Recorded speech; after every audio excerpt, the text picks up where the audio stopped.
నమస్కారం ఘంటారావానికి స్వాగతం. ముందుగా ప్రధాన అంశాలు. ఆడబిడ్డలను ప్రోత్సహించాలనేదే ప్రభుత్వ విధానమన్న సీఎం.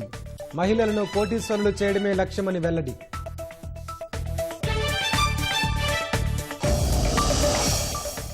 సైనికులకు సంఘీభావంగా హైదరాబాద్లో బీజేపీ తిరంగా ర్యాలీ. పాల్గొన్న పలువురు సినీ రాజకీయ ప్రముఖులు.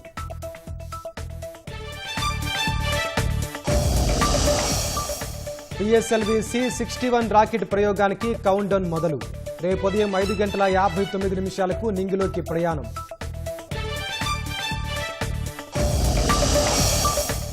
ప్రపంచం ముందు పాక్ వైఖరి ఎండగట్టేలా భారత్ వ్యూహం. ఆపరేషన్ సింధూర్ పరిణామాలు వివరించనున్న అఖిలపక్ష బృందాలు.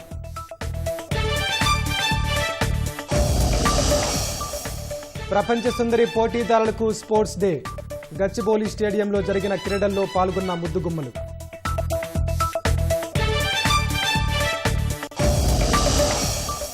రామోజీ ఫిల్మ్ సిటీలో మిస్ వరల్డ్ కంటెస్టెంట్స్. భూలోక స్వర్గం అందాలు వీక్షిస్తున్న సుందరీమణులు.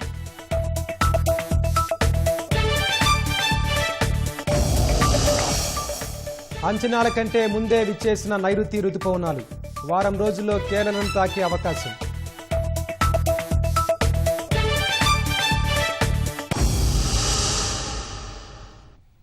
హైదరాబాద్ ట్యాంక్ బండ్ వద్ద ఉన్న డాక్టర్ బిఆర్ అంబేద్కర్ విగ్రహం నుంచి తిరంగా యాత్ర ప్రారంభమైంది. ఆ కార్యక్రమాన్ని ప్రత్యక్ష ప్రసారం చూద్దాం.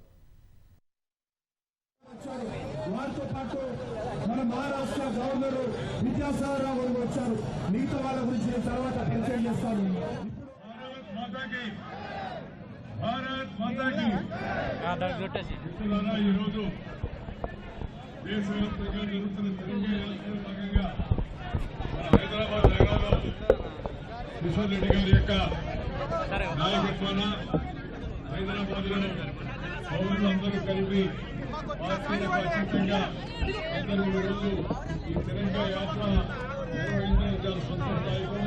ఈ తిరంగా యాత్రలో పాల్గొనే అందరూ కూడా నేను హృదయపూర్వకంగా అభినందిస్తూ ఉన్నాను. నేను పెద్దగా ప్రసంగం చేయడం కూడా నాకు ఇష్టం లేదు. ఇప్పుడు ముఖ్యంగా ఈ తిరంగా యాత్ర యొక్క ప్రధాన ఉద్దేశం అంటే ఆపరేషన్ సింధూర్ ఏదైతే విరమితమైందో ఆ యొక్క ఆపరేషన్ సింధూర్ విజయవంతం చేసిన మన సైనికులకు జయజయలు పలకడానికి మనందరం కూడా ఇక్కడ సమావేశమయ్యాం.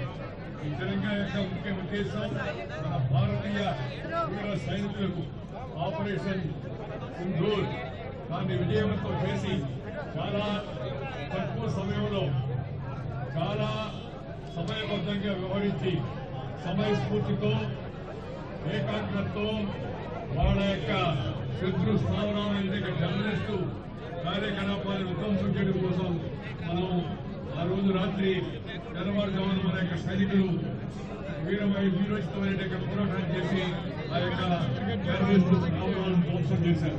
వారికి మనందరూ కూడా జయజయలు పలకవలసి ఉంది. అందరూ కూడా సెల్యూట్ చేయవలసి ఉంది. అలాంటి మహా త్యాగాన్ని నిరంతరం చూపించి పౌరుషాన్ని కనిపించడం యొక్క ఆ యొక్క సైనికుల యొక్క త్యాగాలు దేశం ఎల్లప్పుడూ కూడా గుర్తుపెట్టుకుంటుందని చెప్పి నేను సందర్భంగా మనం చేస్తా ఉన్నాను. మిత్రులారా, మన భారతదేశం శాంతి కాముక దేశం. మనం ఎప్పుడు కూడా 5,000 సంవత్సరాల యొక్క భారతదేశ చరిత్రలో ఏ దేశం పైన ఎప్పుడు మనం దండయాత్ర చేయలేదు. ఒకప్పుడు ప్రపంచానికి విశ్వగురువు మనం. ఒకప్పుడు ప్రపంచంలో కన్నా ఆర్థిక శక్తి మనకు బాగా ఉండింది. అయినప్పటికీ కూడా మన భారతదేశం ఎప్పుడు కూడా ఏ దేశం పైన దండయాత్ర చేయలేదు. ఆత్మరక్షణ కోసం మనం న్యూక్లియర్ కాగితాన్ని సమకూర్చుకున్నాం. ఆత్మరక్షణ నో ఫస్ట్ యూజ్ అని చెప్పారు ప్రధానమంత్రిగా ఉన్న శ్రీ అటల్ బిహారీ వాజ్పేయి గారు ప్రకటించడం జరిగింది. దేశం ఆత్మరక్షణ కోసం మన దేశాన్ని మనం సంరక్షించుకోవడం కోసం మనం ఈ కాగితాలను వాటి యొక్క ఏర్పాటుకు మనం ఆ రోజు ముందుకు వెళ్ళాం తప్పితే మరొకరిపైన దాడి చేసే ఉద్దేశం కూడా లేదు. అందుకని అలాంటి పవిత్రమైన కార్యక్రమాన్ని చేపట్టిన దేశ నాయకత్వాన్ని కూడా మనం అభినందించాల్సిన అవసరం ఉంది. ప్రధానమంత్రి శ్రీ నరేంద్ర మోడీ గారు సమయస్ఫూర్తి చూపి విలక్షణమైన ఈ వ్యూహాన్ని రచనలో సైనిక అధిపతులతో కలిసి చర్చించి 25 నిమిషాల్లో పాకిస్తాన్ యొక్క టెర్రరిస్ట్ శిక్షణ వ్యవస్థను ధ్వంసం చేసేందుకు 9 స్థావరాల్లో ముందుకు తీసుకెళ్లారు. వారికి కూడా దేశం అన్నప్పుడు కూడా వారి నాయకత్వాన్ని గుర్తుపెట్టుకుంటున్న సందర్భంగా మనం చేస్తా ఉన్నాం. మనం దేశ ప్రజలందరం ఐకమత్యంతో ఉండాలి. కులము, మతము, ప్రాంతము, భాష ఈ విభేదాలు పెట్టుకోకుండా అటక్కడి నుంచి కటక్ వరకు, కన్యాకుమారి, కాశ్మీర్ వరకు ఈ సంస్థ భారతదేశంలో ప్రజానికం అంతా irrespective of caste, creed, sex, religion and region we are one, we are Indians, we are భారతీయాస్, వీఆర్ ఆల్ టుగెదర్ అనే నినాదాన్ని మనం ఇక్కడి నుంచి ఇచ్చి ఆ నినాదాన్ని మన జీవితంలో ఆచరణలో కూడా చూపించవలసిందిగా నేను సందర్భంగా దేశ ప్రజలందరికీ అలాగే మన తెలుగు ప్రజలందరూ కూడా తెలియజేస్తూ ఉన్నాను. ఐక్యత, స్నేహభావం, కలిసికట్టుగా పనిచేయడం, కలిసికట్టుగా ఆలోచించడం మన యొక్క పద్ధతి. మన కుటుంబ వ్యవస్థ ప్రపంచంలో చాలా విశిష్టమైంది. ఆ కుటుంబ వ్యవస్థను రక్షించుకుంటూనే మన దేశం యొక్క ఐకమత్యాన్ని కాపాడడం కోసం మనందరూ ముందుకు నిలబడాల్సిన అవసరం ఉంది. దానికి ప్రజలందరూ కూడా సమాయత్తం చేసే కార్యక్రమాన్ని యువకులందరూ కూడా చేపట్టి ప్రజలందరూ కూడా ఈ పాకిస్తాన్ యొక్క దుష్ట పన్నాగాలను, కుయుక్తులను తెలియపరచాలి. పాకిస్తాన్ తో కూడా మనం ఒకప్పుడు స్నేహంగా ఉందాం. గుజరాత్లోని గాంధీనగర్లో అమిత్ షా మాట్లాడుతున్నారు. ప్రత్యక్ష ప్రసారం చూద్దాం. આપણે એમના સમર્થનમાં જોડાઈએ. બંને હાથ ઊંચા કરો, જરા બંને હાથ ઊંચા કરો. મુઠ્ઠી ભીંચી પ્રચંડ અવાજથી મારી સાથે બોલો, ભારત માતા की વંદે વંદે વંદે.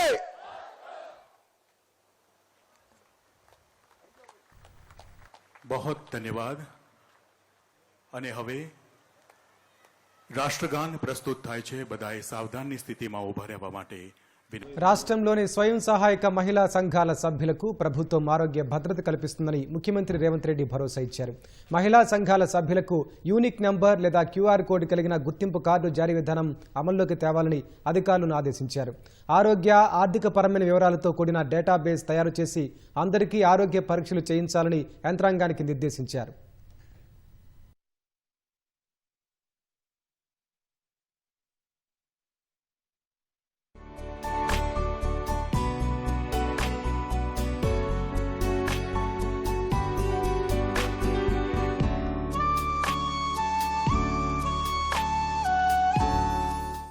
రాష్ట్రంలో ఏళ్లుగా నిర్లక్ష్యానికి గురైన స్వయం సహాయక సంఘాలను ఆర్థికంగా నిలబెట్టే లక్ష్యంతో పనిచేస్తున్నట్లు సీఎం రేవంత్ రెడ్డి స్పష్టం చేశారు.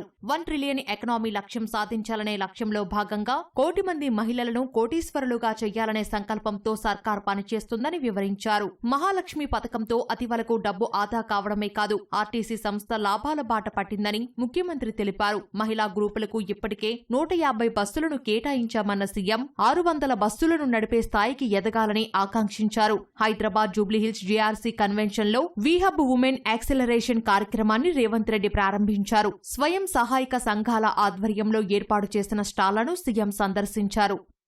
పెట్రోలియం బిజినెస్ కావచ్చు, సోలార్ పవర్ బిజినెస్ కావచ్చు, లేకపోతే కార్పొరేట్ స్కూల్స్ నడిపినట్టుగా గవర్నమెంట్ స్కూల్స్ నడిపే విషయంలో కావచ్చు, ప్రతి దగ్గర ఈరోజు ఆడబిడ్డల్ని ప్రోత్సహించాలి, ఆడబిడ్డల్ని ఆర్థికంగా నిలబెట్టాలి. ఆడబిడ్డలు ఆర్థికంగా నిలబడ్డప్పుడే రాష్ట్ర ప్రభుత్వం యొక్క ఆర్థిక పురోగతి ముందుకు వెళ్తుందని సంపూర్ణంగా మా ప్రభుత్వం విశ్వసిస్తున్నది.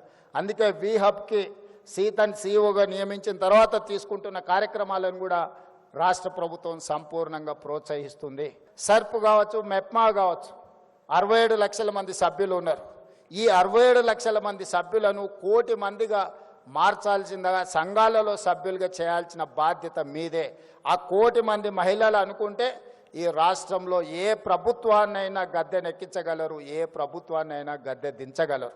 మహిళా సంఘాలతో కలిసి పనిచేసేందుకు వివిధ సంస్థలతో కుదిరిన అవగాహన ఒప్పంద పత్రాలను ముఖ్యమంత్రి సమక్షంలో మార్చుకున్నారు. పాఠశాల విద్యార్థులకు యూనిఫామ్, పెట్రోల్ బంకుల ఏర్పాటు, సౌర విద్యుత్ ఉత్పత్తి సహా పలు కార్యక్రమాల బాధ్యతను మహిళా సంఘాలకు అప్పగించినట్లు పేర్కొన్నారు. మహిళా సంఘాల ఉత్పత్తులకు ఐటీ కారిడార్లో మార్కెటింగ్ సౌలభ్యం కల్పించినట్లు వెల్లడించారు. గతేడాది 20,000 కోట్ల మేర బ్యాంకులు రుణాలు అందించామని తెలిపారు. మహిళా సంఘాల సభ్యులకు యూనిక్ ఐడీ కార్డు జారీ చేసేందుకు స్పెషల్ డ్రైవ్ చేపట్టాలని అధికారులను ఆదేశించారు. అతివల హెల్త్ ప్రొఫైల్స్ తయారీ, వైద్య పరీక్షలు నిర్వహణకు ఏర్పాట్లు చేయాలని నిర్దేశించారు.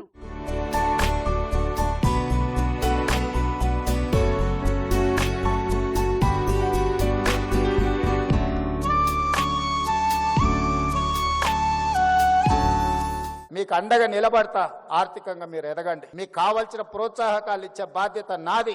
పెద్ద పెద్ద కార్పొరేట్ కంపెనీలకు ఇస్తే వాళ్ళు తీసుకొని దేశాలు ఇడిచి ఇతర దేశాలు పారిపోతున్నారు. పట్టణ ప్రాంతాలలో చాలామంది మహిళా సంఘాలలో చేరకుండా ఉన్నారు. నేను అధికారులకి వేదిక మీద నుంచి ఆదేశాలు ఇస్తున్నా, ప్రత్యేకంగా ఒక స్పెషల్ డ్రైవ్ పెట్టండి. పట్టణ ప్రాంతాలలో ఉన్న మహిళల్ని కూడా సంఘాలలో సభ్యులుగా చేర్చండి.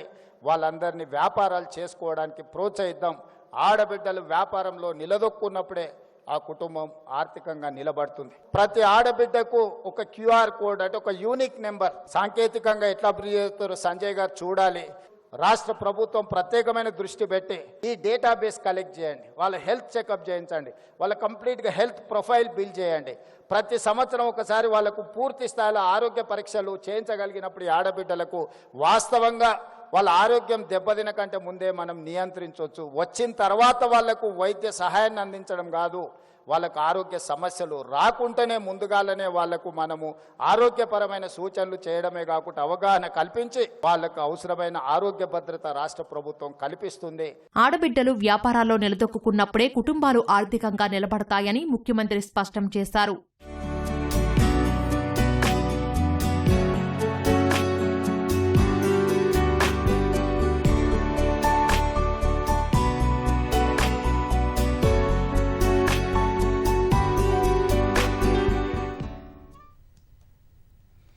డ్రగ్స్ నివారణలో రాష్ట్రానికి ప్రపంచంలోనే అగ్రస్థానం దక్కడంపై ముఖ్యమంత్రి రేవంత్ రెడ్డి హర్షం వ్యక్తం చేశారు. 138 దేశాలతో పోటీపడి ప్రథమ స్థానం సాధించడం గర్వంగా ఉందన్నారు. దుబాయ్లో జరిగిన ఓల్డ్ పోలీస్ సమ్మిట్ 2025లో excellence in anti narcotics award విభాగంలో రాష్ట్రానికి మొదటి స్థానం దక్కగా ఈ పురస్కారాన్ని Hyderabad police commissioner C V Anand అందుకున్నారు. పురస్కారం అందుకున్న సివి ఆనంద్ సీఎం రేవంత్ రెడ్డిని మర్యాదపూర్వకంగా కలిశారు. డ్రగ్స్ రహిత తెలంగాణ కోసం ప్రభుత్వం చేస్తున్న ప్రయత్నాలకు ఈ అవార్డు మరింత బలాన్ని చేకూరుస్తుందని సీఎం అన్నారు. ఈ ఘనత సాధించిన హైదరాబాద్ సిపి సివి ఆనంద్ ఆయన బృందానికి సీఎం అభినందనలు తెలిపారు. డ్రగ్స్ ఫ్రీ తెలంగాణకు కృషి చేస్తున్న ప్రతి పోలీసుకు మద్దతుగా ఉంటానని, ప్రపంచానికే తెలంగాణ రోల్ మోడల్గా ఉండాలనేదే తన ఆకాంక్ష అని సీఎం పేర్కొన్నారు. మాదక ద్రవ్యాల కట్టడిలో నగర పోలీసులు చేపట్టిన చర్యలకు ప్రపంచ వేదికపై గుర్తింపు లభించిందన్నారు. 3 ఏళ్ల క్రితం ఆనంద్ సారథ్యంలో హైదరాబాద్ నార్కోటిక్స్ ఎన్ఫోర్స్మెంట్ వింగ్ ఏర్పాటు చేశారు. హైదరాబాద్ అభివృద్ధికి పార్టీలకు అతీతంగా ప్రజా ప్రతినిధులంతా కలిసికట్టుగా పనిచేయాలని కేంద్ర మంత్రి కిషన్ రెడ్డి కోరారు. హైదరాబాద్ జూబ్లీ హిల్స్లోని ఎస్పీఆర్ హిల్స్లో 5 కోట్లతో నిర్మించిన రిజర్వాయర్ను మంత్రి పొన్నం ప్రభాకర్, మేయర్ విజయలక్ష్మితో కలిసి ప్రారంభించారు.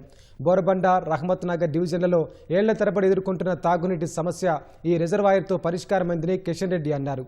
మెట్రో రైల్ విస్తరణ డీపీఆర్ ఇంకా కేంద్రానికి చేరలేదని తెలిపారు. హైదరాబాద్ అభివృద్ధికి కేంద్రం సహకారాన్ని అందించాలని మంత్రి పొన్నం ప్రభాకర్ కోరారు. మరి గత 10 సంవత్సరాలుగా దీనికి సంబంధించి అనేక రకాలుగా అనుకున్నప్పుడు కూడా ఒక్క చుక్క అదనపు నీరు గోదావరి నుంచి కానీ కృష్ణ నుంచి కానీ ఇక్కడ యాడ్ కాలేదు. హైదరాబాద్ నగరాన్ని కానీ తెలంగాణకు సంబంధించి కానీ అన్ని రకాలుగా కేంద్ర ప్రభుత్వము చాలా స్పష్టంగా మనం చూసుకున్నాం. ఇటీవలైన కొన్ని ప్రారంభోత్సవాలు చేసుకుంటున్నాం, ఇంకా చేసుకోవాల్సింది. ఈ హైదరాబాద్ నగరానికి సంబంధించి గెలిచినటువంటి ప్రజాప్రతినిధి కావచ్చు, రాజకీయ పార్టీలు కావచ్చు, అంకిత భావంతో హైదరాబాద్ కానీ తెలంగాణ కానీ దేశ అభివృద్ధి కోసం పనిచేయాలి. ఎన్నికలప్పుడు రాజకీయ పార్టీలు ఉంటాయి, విమర్శించుకుంటాం.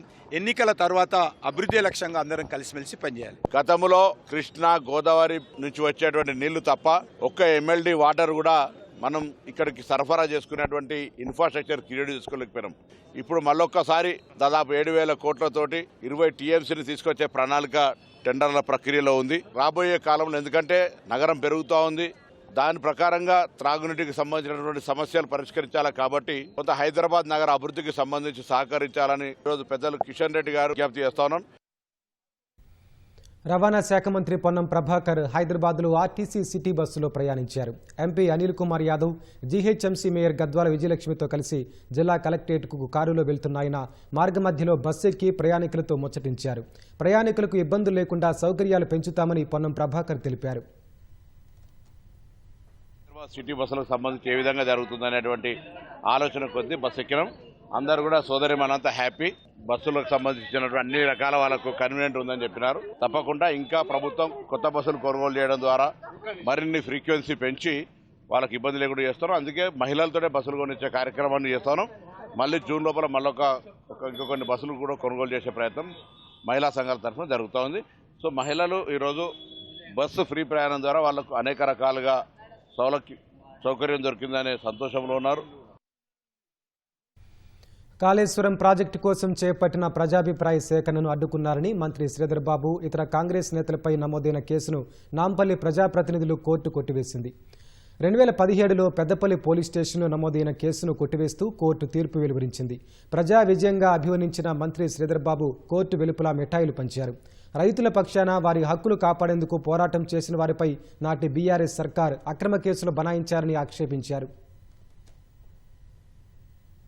ఆనాటి టీఆర్ఎస్ పార్టీ ప్రభుత్వం కాంగ్రెస్ పార్టీ పక్షాన రైతులకు సంబంధించి వారి భూములు కోల్పోతా ఉన్నారు, నష్టపరిహారం రావటం లేదని రైతుల పక్షాన ఆ రోజు ఉమ్మడి కరీంనగర్ జిల్లాకు సంబంధించి పబ్లిక్ హియరింగ్ వారి హక్కులను కాపాడాలని, నాతో పాటు వీరందరూ కూడా మీద అక్రమంగా అన్యాయంగా అధికారం ఉందని నాన్ బెయిలబుల్ కేసు పెట్టడం జరిగింది. న్యాయం మా వైపు ఉంటుంది, న్యాయస్థానాలపై నమ్మకం ఉంది. కేసును కొట్టివేయటం జరిగింది. ఇది ప్రజా విజయం. కాళేశ్వరం ప్రాజెక్టు ఎవరి గురించి అయితే వారు ప్రాజెక్టు కట్టినరో వారికి ఉపయోగపడలేదు, ఆ ప్రాజెక్టులు కూడా నిలవలేదు. ఉగ్రవాదాన్ని సహించేది లేదని ప్రపంచ దేశాలకు గట్టి సందేశం పంపేందుకు భారత్ సిద్ధమైంది. ఇందుకోసం అఖిలపక్ష పార్టీలతో కూడిన 7 ఎంపీల బృందాలను విదేశాలకు పంపనుంది. ఆయా బృందాలకు సారథ్యం వహించే 7 సీనియర్ ఎంపీల పేర్లను కేంద్రం ప్రకటించింది. ఈ బృందాల్లో ఎంపీలతో పాటు రాజకీయ పార్టీల నేతలు, దౌత్యవేత్తలు ఉండనున్నారు. ఒక్కో బృందం 4 నుంచి 5 దేశాలను సందర్శించే అవకాశం ఉంది. పహల్గాం ఉగ్రదాడికి ప్రతీకారంగా పాకిస్తాన్లోని ఉగ్ర స్థావరాలపై వైమానిక దాడులు నిర్వహించిన భారత్ దాయాది దేశాన్ని దౌత్యపరంగానూ గట్టి దెబ్బ కొట్టేందుకు సిద్ధమైంది. సీనియర్ ఎంపీల సారథ్యంలో 7 అఖిలపక్ష బృందాలను పలు దేశాలకు పంపనుంది. ఈ బృందాలకు నేతృత్వం వహించే 7 సీనియర్ ఎంపీల పేర్లను కేంద్రం ఇవాళ ప్రకటించింది. వారిలో ఎన్డీఏ నుంచి 4కి, ఇండియా కూటమి నుంచి 3 ఎంపీలకు చోటు దక్కింది. ఓ బృందానికి కాంగ్రెస్ కు చెందిన సీనియర్ ఎంపీ శశిథరూర్ నేతృత్వం వహించనున్నారు. మిగతా 6 బృందాలకు బీజేపీ నుంచి రవిశంకర్ ప్రసాద్, బైజయంత్ పాండా, జేడీయూకు చెందిన సంజయ్ కుమార్ ఝా, శివసేన ఎంపీ శ్రీకాంత్ సిందే, ఇండియా కూటమిలో భాగంగా ఉన్న DMK MP Kanimozhi, NCP Sharad Chandra Pawar వర్గానికి చెందిన ఎంపీ సుప్రియా సూలే నాయకత్వం వహించనున్నారు. ఒక్కో బృందం 4 నుంచి 5 దేశాలను సందర్శించే అవకాశం ఉన్నట్లు అధికార వర్గాలు తెలిపాయి. సీమాంతర ఉగ్రవాదానికి వ్యతిరేకంగా కొనసాగిస్తున్న పోరాటంతో పాటు ఆపరేషన్ సింధూర్ తర్వాత పరిణామాల నేపథ్యంలో ఐరాస భద్రతా మండలి సభ్య దేశాలతో పాటు కీలక మిత్ర దేశాలకు ఎంపీలతో కూడిన అఖిలపక్ష బృందాలను పంపనున్నట్లు కేంద్రం తెలిపింది. ఉగ్రవాదాన్ని సహించేది లేదనే ప్రభుత్వ విధానాన్ని ప్రపంచ దేశాలకు స్పష్టం చేయనున్నట్లు తెలిపింది. జాతీయ ఏకాభిప్రాయాన్ని చాటనున్న అఖిలపక్ష బృందాలు అన్ని రూపాల్లోని ఉగ్రవాదాన్ని ఎదుర్కొనే విషయంలో ప్రభుత్వం కఠినంగా వ్యవహరించనుందనే విషయాన్ని స్పష్టం చేస్తాయని కేంద్రం తెలిపింది. ఈ బృందాల్లో వివిధ పార్టీలకు చెందిన ఎంపీలు, రాజకీయ నేతలు, ప్రముఖ దౌత్యవేత్తలు ఉంటారని వెల్లడించింది. భారత అంతరిక్ష పరిశోధనా సంస్థ ఇస్రో 101వ మిషన్కు రంగం సిద్ధమైంది. పిఎస్ఎల్వి C61 రాకెట్ ప్రయోగానికి కౌంట్డౌన్ మొదలైంది. రేపు ఉదయం 5:59 పిఎస్ఎల్వి C61 రాకెట్ నింగిలోకి దూసుకెళ్లనుంది. అత్యాధునిక సాంకేతిక పరిజ్ఞానంతో రూపొందించిన ఎర్త్ అబ్జర్వేషన్ శాటిలైట్ EOS-09 అనే ఉపగ్రహాన్ని ఇస్రో నింగిలోకి పంపుతోంది. దేశ భద్రతను బలోపేతం చేయడం సహా వ్యవసాయం, అటవీ పర్యవేక్షణ, విపత్తు నిర్వహణ, పట్టణ ప్రణాళిక రంగాల్లో ఇది సేవలందించనుంది. శ్రీహరికోటలోని సతీష్ ధవన్ స్పేస్ సెంటర్లోని మొదటి ప్రయోగ వేదిక నుంచి పిఎస్ఎల్వి C61 రాకెట్ ను నింగిలోకి పంపేందుకు కౌంట్డౌన్ మొదలైంది. ఇవాళ ఉదయం 7:59 మొదలైన కౌంట్డౌన్ 22 గంటల పాటు సాగనుంది. రేపు ఉదయం 5:59 పిఎస్ఎల్వి C61 రాకెట్ నింగిలోకి దూసుకెళ్లనుంది. ఈ రాకెట్ ద్వారా అత్యాధునిక సాంకేతిక పరిజ్ఞానంతో రూపొందించిన ఎర్త్ అబ్జర్వేషన్ శాటిలైట్ EOS-09 అనే ఉపగ్రహాన్ని ఇస్రో నింగిలోకి పంపుతోంది. 17 నిమిషాల పాటు ప్రయాణించి EOS-09 ఉపగ్రహాన్ని సూర్య సమకాలీన ధృవ కక్షలోకి పిఎస్ఎల్వి C61 రాకెట్ ప్రవేశపెడుతుంది. రీశాట్ 1B అని పిలిచే ఈ ఉపగ్రహం దేశ భద్రతను బలోపేతం చేయడానికి, కీలకమైన మౌలిక సదుపాయాల కల్పనకు దోహదపడనుంది. భవిష్యత్తులో భారత ప్రపంచంలోనే బలీయమైన శక్తిగా అవతరించేందుకు, నిఘా వ్యవస్థను బలోపేతం చేసేందుకు ఈ ఉపగ్రహం ఉపయోగపడనుంది. వ్యవసాయం, అటవీ పర్యవేక్షణ, విపత్తు నిర్వహణ, పట్టణ ప్రణాళిక రంగాల్లో ఇది సేవలందించనుంది. ఎర్త్ అబ్జర్వేషన్ శాటిలైట్ EOS-09 పగలు రాత్రి వేళల్లోనే కాకుండా అన్ని వాతావరణ పరిస్థితుల్లో కూడా భూమి ఉపరితలం నుంచి అధిక రిజల్యూషన్ కలిగిన చిత్రాలను తీస్తుంది. ఇప్పటిదాకా ఉన్న ఈఓఎస్ ఉపగ్రహాల సిరీస్ కంటే ఈ ఉపగ్రహంలో అత్యంత అధునాతనమైన సాంకేతిక పరిజ్ఞానంతో రూపొందించిన పెలోడ్స్ ను అమర్చి పంపిస్తున్నారు. భారత సైన్యానికి కావాల్సిన పూర్తిస్థాయి సమాచారాన్ని ఈ ఉపగ్రహం అందిస్తుంది. ఉగ్రవాదుల శిబిరాలు, ఉగ్ర కార్యకలాపాలను కూడా అత్యధిక రిజల్యూషన్ తో ఛాయాచిత్రాలు తీయడమే కాకుండా సరిహద్దుల్లో శత్రు సైన్యాల కదలికల గురించి సమాచారాన్ని అందిస్తుంది. ఈఓఎస్ ఉపగ్రహాల సిరీస్ లో ఇది 9వ ఉపగ్రహం. ఇది ఇస్రోకు చెందిన 101వ మిషన్ కావడం గమనార్హం. ఈఓఎస్ 09 ఉపగ్రహం బరువు 1696.24 కిలోలు. ఇది 5 ఏళ్ల పాటు పనిచేయనుంది. రైతులకు చల్లని కబురందిస్తూ నైరుతి రుతుపవనాలు వారం ముందే వచ్చాయి. శ్రీలంక, అండమాన్ను ఇప్పటికే నైరుతి రుతుపవనాలు తాకగా మరో వారం రోజుల్లో కేరళకు చేరనున్నాయి. ఐఎండీ అంచనా ప్రకారం ఈ నెల 22న అండమాన్ను, 26న శ్రీలంకను తాకుతాయని అంచనా వేసిన 10 రోజుల ముందుగానే శ్రీలంక, అండమాన్లోని నైరుతి రుతుపవనాలు ప్రవేశించాయి. రాబోయే రోజుల్లో నైరుతి రుతుపవనాలు మరింత వేగంగా కదిలే అవకాశం ఉందని వాతావరణ నిపుణులు అంచనా వేస్తున్నారు. ప్రపంచ ప్రఖ్యాతిగాంచిన పర్యాటక కేంద్రం రామోజీ ఫిలిం సిటీని అందాలను మిస్ వరల్డ్ కంటెస్టెంట్స్ తిలకిస్తున్నారు. ఆ కార్యక్రమాన్ని ప్రత్యక్ష ప్రసారం ద్వారా చూద్దాం.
ఆన్ చేస్తే పెట్టుకోండి.